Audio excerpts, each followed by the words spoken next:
ତୁମେ ପୁରା ବାହୁଡ଼ା ଯାତ୍ରା ଦେଖି ଯାଉଛ କି ନାହିଁ? ଆজ ସକାଳୁ ସକାଳୁ ବର୍ଷା ଦେଖିକି ମତେ ଯେ ବହୁତ ଖୁସି ଲାଗଲା। କାଞ୍ଜିକି କେହି ବି ଯାଇନି ପାରत ନା, ମୁଇଁ ତ ହେମତି ହି ଯାଇନି ପାରେ।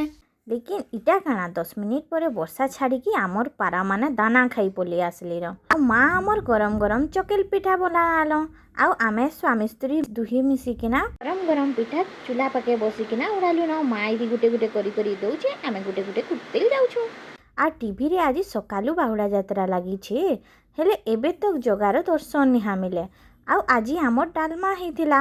ମା ଯେନ୍ଟା ବି ବନାଲେ ଆଘୁ ମତେ ଚାଖିକେ ଦେସି। କି ସୌଭାଗ୍ୟ! ଆଉ ବଡ଼ ମହାଶୟ ଆମର୍ ଆଜି ପାଲ ଛତୁ ଧରି ଆସିଛନ୍। କିଛି ନି ମାକେ ଟିକେ ଛତୁ ପୁଡ଼ା ବନେଇକେ କହିଛେ ଆଜ। ଛତୁ ପୁଡ଼ା ବେଲେ କେନ୍ତାଟା ଜାଣିଛ ତ? ଚୁଲ୍ହା ଚୁଲି ତ ନିନ, ହେଲେ ଗ୍ୟାସ୍ଥି ସବୁ ମିଶେଇ ମୁଶା କରି ହଳଦୀ ନୁନ୍ ମିର୍ଚା ମସଲା ମିଶେଇ ଦବ, ଦେଇକି ଗ୍ୟାସ୍ରେ ବସେଇ ଦେଲେ ମସ୍ତ ବନିକିନା ରେଡ଼ି ହେଇଯିସି ଛତୁ ପୁଡ଼ା। ମୁଇଁ ଟିକେ ଛତୁ ପୁଡ଼ା ସାଙ୍ଗେ ଭାତର ମଜା ନେସି। ଟାଟା, ମିଲମା ନେକ୍ସଟ ଭିଡ଼ିଓରେ।